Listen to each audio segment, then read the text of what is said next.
apparently. What is happening? Do I know how to use this thing or not? I don't know. Maybe. Yeah, it's just after 5 o'clock. I apologize. I was cooking dinner right when 5 o'clock hit, and then I had to scarf it down. But it is like 5 something. That's okay.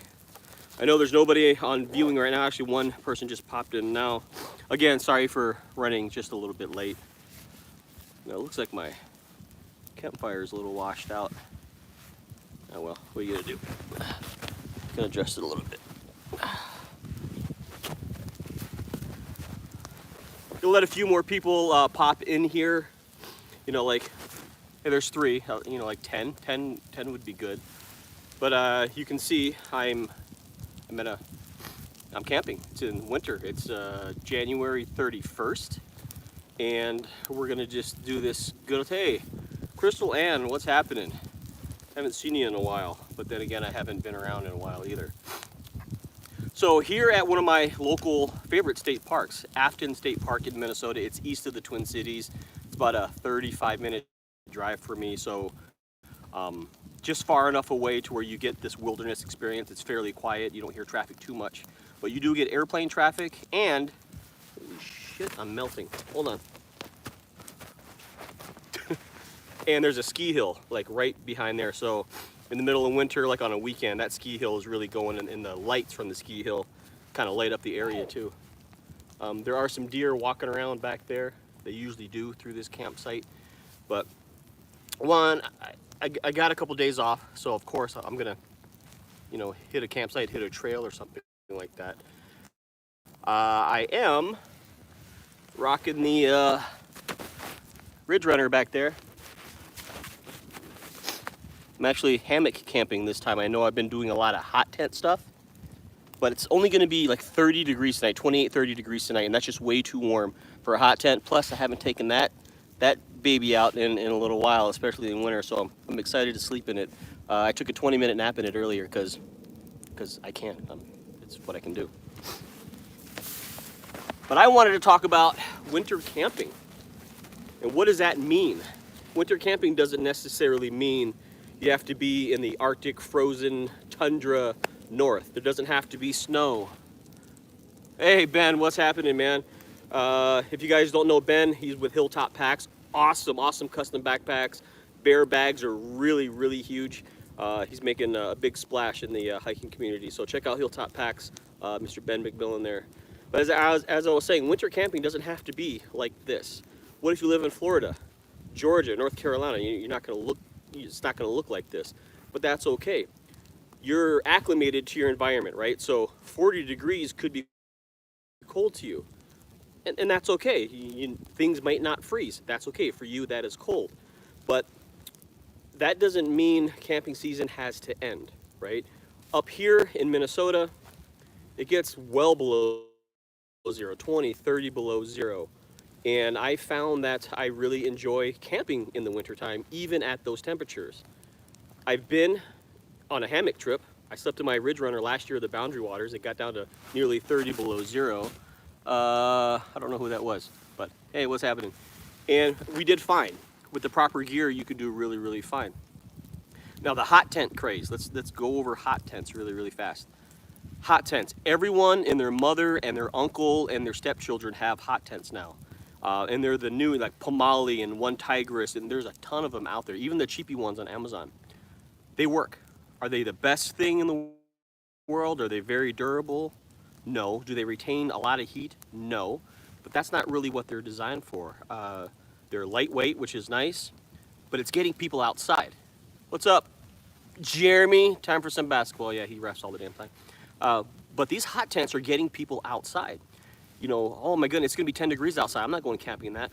You get a hot tent with a stove, it could be 50, 60, 70, 80 degrees in there, and you can have a good old time. You always have that safe space, that place of warmth and to dry things out, so you can, you know, go out there and get sweaty and get cold and things like that when you have that dry, safe space to get back to. So hot tents absolutely have their place, and those lightweight nylon ones, they work well. They do what they're supposed to do, and it gets more people out. Now for the more traditionalists, the guys who are really deep winter, they're using canvas hot tents, things like Snow Trekker, Esker. These things are built to last decades and decades, and they're expensive. I wanted to get a Snow Trekker this year, but it's like a 9-week wait or something. At that time, winter is just going to be about over.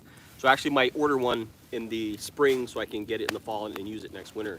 Because those things breathe, they retain heat, they're fire and spark resistant. They're a little heavier, but they're not bad.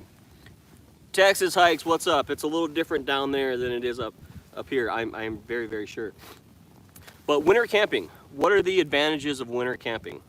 I've made a video about this. For one, there's nobody out here. Yes, I know it's Monday night, but even on weekends, there's very, very few people here at these parks, at campsites. There are crazy few, like myself, that will come out here and do this thing because we're built different, I guess. But it's quiet, so you don't hear a lot of screaming and things like that. A lot of people like to bring their kids camping and they run around scream as they should, but in the wintertime, you don't see that. No bugs. In Minnesota, our state bird is the mosquito. They can carry you away. There's no bugs. There's no, no mosquitoes, no black flies, no nothing like that. It's 65 degrees in Texas. Yeah, of course, and you're probably freezing, right? It's 28 degrees right now, and it's supposed to be pretty much like this all night. Tomorrow night, it gets to like 3 below zero or something like that. Damn. That fire is rocking, man. No bears. Obviously, in Minnesota, it's bear country up here. Bears, wolves, all that stuff. Wolves are still out, yeah. They don't bother you much. They don't eat much. Bears, usually hibernating. You don't really have to worry about your food, being bothered with a bear. The things you have to worry about with your food are going to be rodents. Mice, especially. A mouse will chew right through your backpack. They chew through food bags. I mean, they'll chew Kevlar food bags. They'll chew through all that stuff and get to your stuff.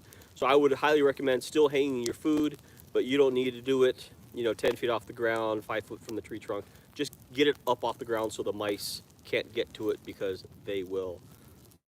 And other rodents, raccoons, things like that, they can get to your food as well. So yeah, less people, no bears, no bugs. And it's just quiet. There's a lot of solitude here. There's one thing about camping alone, is you get that solitude, which is nice. It's sought after because your everyday life is crazy. There's phones and text messages and emails and traffic and honking and all kinds of stuff. You don't get that out here. So while I'm out here enjoying the peace and quiet, I may as well throw on a live stream, I guess, right?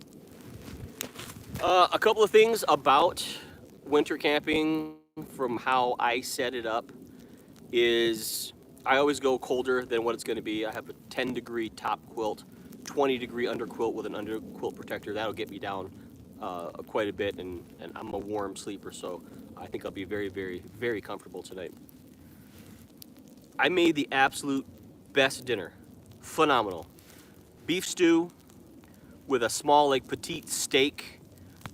It roasted right over the fire. It was amazing, and I was stuffing my face as 5 o'clock was rolling around, and I got a video of this whole trip coming out, so that will be on there, but just amazing. There's one of those planes right now. Mississippi River is right behind the camera over there, and Wisconsin is right over there. I can see Wisconsin from here. I don't know if you can hear that, but planes fly back and forth like crazy here. And then obviously there's firewood. There's a lot of wood processing, because one of the things about camping, especially in the wintertime, is the fire. Fire is your entertainment for the evening. Everyone just sits around the fire. And it's amazing in how people can stay silent around a fire for a long period of time. A lot of times they feel a calm. They don't feel the need to fill dead air with some useless jibber jabber. It's okay to sit there and stare at the fire and not say a word. I love that. And then someone like Buckley will, say some stupid shit. So, or Jeremy. So, but it is nice. Chopping your firewood, getting the fire rolling, drying your feet out, especially from the hike in, things like that. These comments are coming in like really fast. I can barely read them. Let's get closer. But but I want the fire in the shot for ambiance, right? So in camping, you tend to make dishes. I want to show you really quickly how to do dishes in the wintertime. Whether it's a pan full of bacon grease, whether it's you know, like plates with steak grease, soups, coffee residues, chocolate. This is how you do dishes in the wintertime. It's very, very easy. So I ate my stew out of this cup, and I ate my steak off of this. Tom, what's up, man? I've been following your progress. I'm praying for you every single day. Tom Franta, Caboose is his trail name. A fantastically wonderful human being. He's going through a time right now, and we're all here for you. And I can't wait to get you back out here, brother. So we are thinking of you. But this is all you do. Whether it's warm or it's cold, it's no big deal.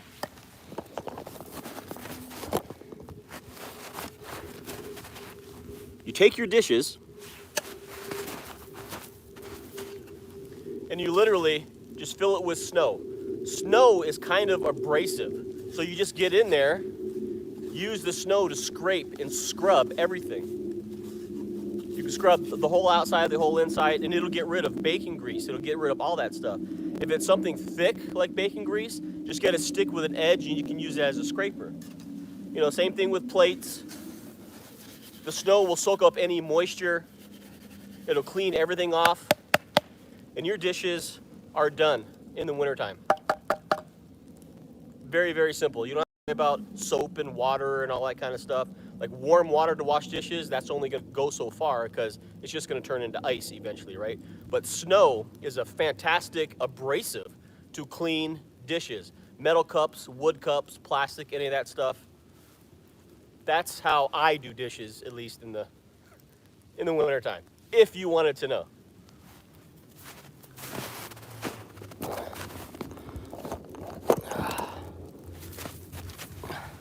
And we're back.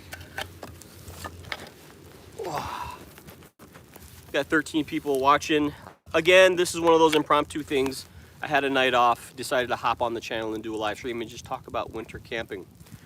Again, I do not have my hot tent set up. I've been doing quite a bit with that.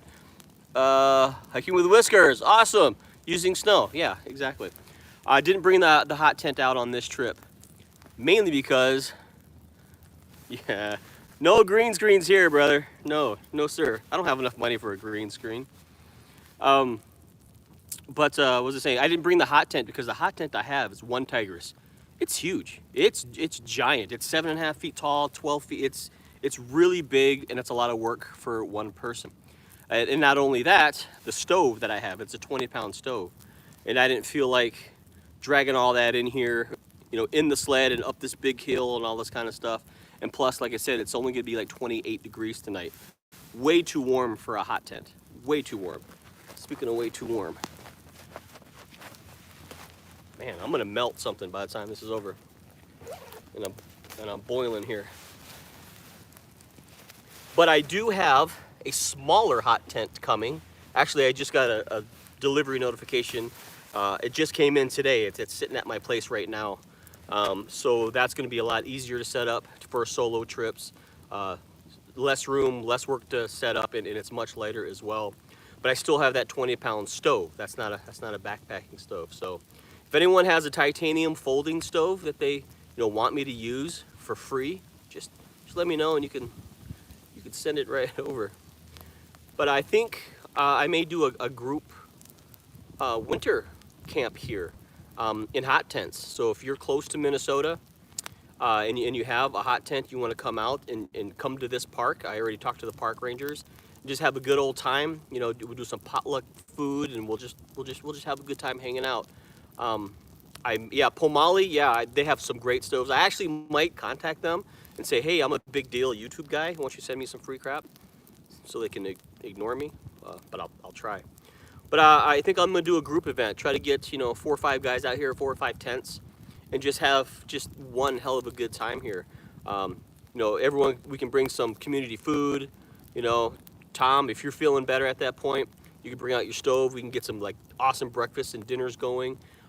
Do some day hikes around here.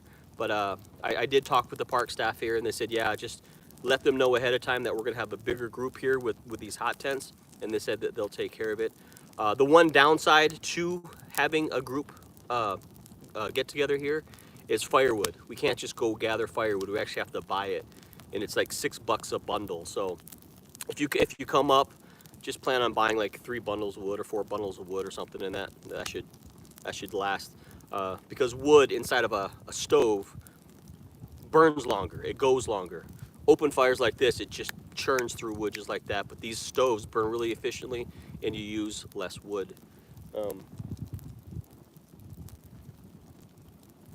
Sorry, I heard something back there.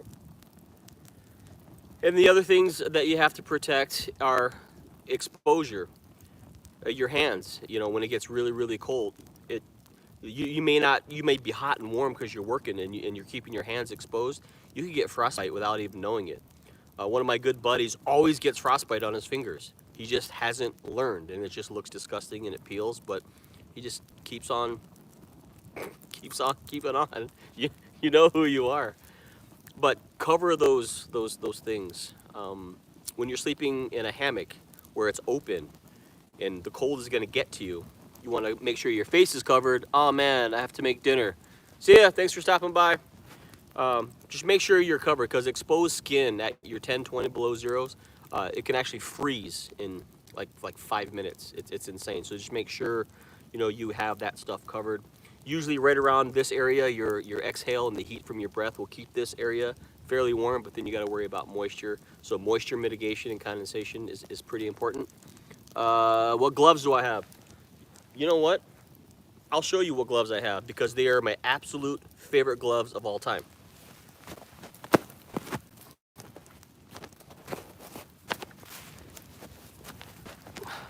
These gloves are made by Kinco. Kinco, I don't know if you can see that. Kinco, they're about 30, 40 bucks on Amazon. Thick leather, they're fleece lined. I mean, I grab logs out of the fire. These things are awesome. And I've put them through the ringer, but I absolutely love them. I don't wear liners. I don't wear lightweight gloves inside of these.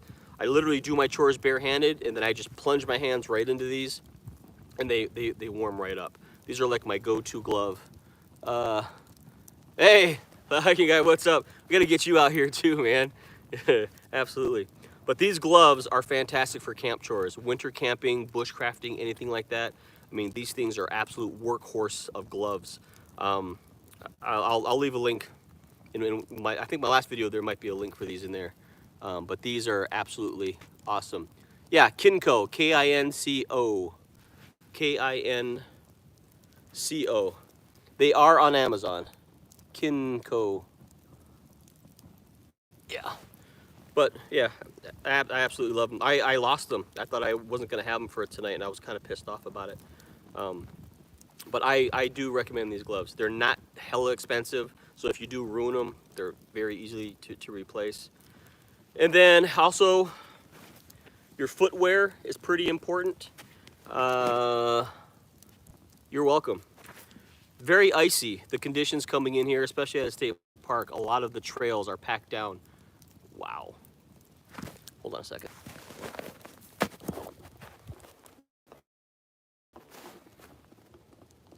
Look at that. I love that. That's awesome. Hey, Buckley's in the house. So the sky's starting to turn pink. Sun's going down over there. It's absolutely gorgeous. It's gorgeous. Okay, back to it.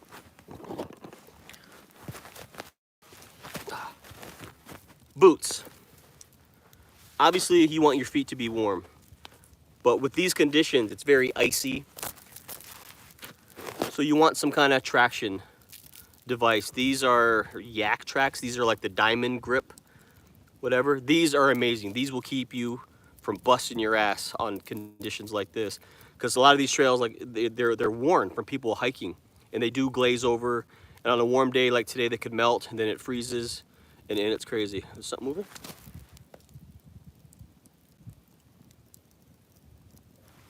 You messing with me?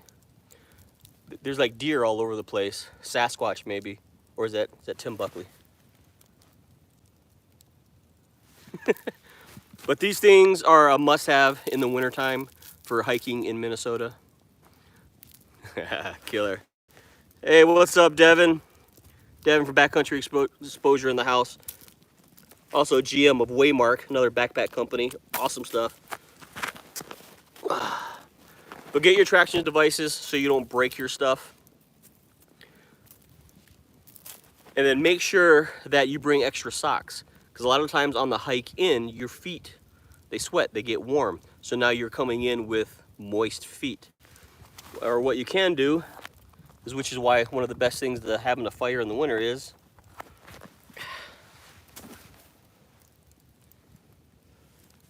that'll do. You guys, can you see the sky behind me? Moist feet.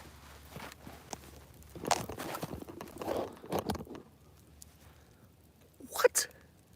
What? It's just like aliens are circling me or something. It's fantastic. But the one thing you don't want to do is get your wool socks too close to the fire, because they will burn and they shrink and they get kind of crunchy.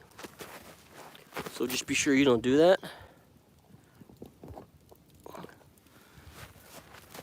Yeah, Devin, I work sometimes. I work when I have to, and definitely when I don't have to. Dinner, I was just talking about that earlier. I made a fantastic dinner. I got this really cool cooker where you can jab a pole into the fire, then it's got like a cooking grate and a hanger for a pot. But I made beef stew and like a petite filet mignon, seasoned up, beautiful, perfect, yummy, delicious. I love cooking over the fire. It's an art form. And you want to cook over coals, not flame. Coals, not flame. For those of you who are always burning your food and it's raw on the inside, get your coal bed, get your fire going for like an hour, let the coals settle down, and you have that heat from the coals. Cook over that. Don't cook over flames. You'll just scorch everything, and it turns out being terrible. Not a lot of people knew that, I guess. Here comes another plane. Air Force. Maybe they're chasing the sunset. It's gonna get down to 26 degrees tonight. I brought the hammock. I'm sleeping in the Ridge Runner tonight. Haven't slept in that in a little while, especially in the wintertime. I'm pretty excited about it. All the drug dealers are coming home, I guess. But no hot tent. Like I said before, I did just get a small hot tent in the mail today, so my next solo outing will be in a smaller tent. There is a big trip coming up. There's a bunch of us heading up north to the Boundary Waters canoe area in northern Minnesota that borders Canada. We're going up there. We're gonna polk in, so everything up in our sleds, and we're gonna polk in, a mile or two, and set up camp. It's the same spot as we went to last year. Oh, I haven't used my Ridge Runner in the winter. Get your proper underquilts. You're gonna be good to go. I just bought the smaller one from One Tigris. I got like a couple $100 in Amazon gift card, so I just been burning through it. Is it the Tiger? I don't remember. It's the smaller one with the inner, but we'll see how that works. What was I talking about? I don't remember. I'm just glad that you guys are stopping by with me and camping tonight. Being able to be up during the week is nice because there's nobody out here. But if I ever wanted to go camping with someone, well, normal people work, and it's just me. And the other thing with winter camping, you get kind of a lot of street cred when you tell people at work, hey, I went camping this weekend. They look at you like you're insane. And you're like, yeah, I'm insane. Boundary Waters canoe area. Thank you, Timmy. I appreciate it. Heading up north in about a week. The same place as last year. I don't think it's going to get as cold as last year. Last year it got to 27 below zero, like 42 below with wind chill. And we all slept in, either a tent or hammocks. This year, all of us have hot tents. We're going all in on this hot tent craze. So one of the guys is bringing a Taj Mahal, a gigantic hot tent that he made himself by his company called Trailcraft. Yes, I love winter camping too, absolutely love it. So if you want to know who's on this trip, I'll tell you. Miyagi on the trail is coming up. He's going to make the drive out. We will be losing Milos this year, which is kind of a bummer. But he just could not get out of work. Insulated slacks, yeah, these are fleece-lined pants from Walmart. I did haul in a gallon of water, yeah. There is a well here, but it's got a lot of rust in it, little rust particles. So I just carried in a gallon of water. It's no big deal. I'll just bury it in some snow, and it won't freeze for tonight. Miyagi on the trail is going on the Boundary Waters trip. Midwest Backpacker is joining us. Mule, he doesn't have a YouTube channel, but he makes appearances on our videos. Mule is an awesome dude. He's coming out. And then we're bringing a newbie, a guy that we hope won't die. He's from South Dakota. He, what does he say? Be safe, be happy. And we'll see you on the trail. Mr. Tim Buckley, Backpacker Buckley, is going to join us on the Boundary Waters for this trip as well. So a lot of fun's going to be had, a lot of food, a lot of fire, a lot of hot tenting action coming very, very soon. And for those of you who are watching, I'm putting out a small video tomorrow that's basically thanking everyone for subscribing to me. Over 4,000 for me, that's big. So I'm doing an Ask Me Anything question. So that video will drop tomorrow. So if you want to ask me anything crazy, drop your questions in that video coming out tomorrow. And then in a couple weeks, I'll do a video where I answer everyone's questions, whether it's hot tenting, personal questions, you want to know the mating habits of Arctic aardvarks or something like that, you know, I'll do the best I can. Yeah, you got a lot to learn if you're following the Milos's footsteps, man. Ooh, you got to get your purple mohawk. Better get that rolling.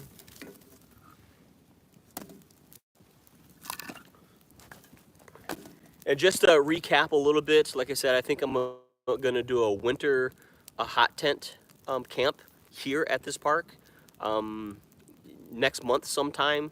It can't be a huge group, 4 or 5, tents is about all we can have out here. So I may announce something on my community feed, so stay tuned for that. This park is big, it's nice, it's very convenient. True that. If anyone hasn't seen Tim Buckley's pipe video, he's really excited about it. You go check that out. But a group winter camp here, I think that would be fantastic. So if you're interested in that, drop me a message or a comment in this video. Yes, I am. Yes, I am. It was last minute, and I'm at Afton State Park. I love this park, and I love this campsite. This campsite, not a lot of people know about, and it's fantastic. But yeah, so if you're interested in coming out doing winter camping, fairly easy. It's not going to be a crazy death march or anything. Let me know. I think I'll plan something mid to end of February, and we'll just come out here and have a good old time. But no hot tent tonight. Rocking out the hammock. We are going on 29 minutes. I'm going to cut this off at 30 minutes. But I think it's awesome that you guys stopped by tonight to share this winter camping experience. If you haven't been winter camping, go. If it's really extreme conditions out and you're nervous, go in your backyard. Go in your neighbor's backyard. Find a spot where you have a safe haven, like a house close by, or go with someone who's experienced. If you find someone like me, someone like Miyagi, someone like all those guys. Find someone who's really experienced so you won't die. All right.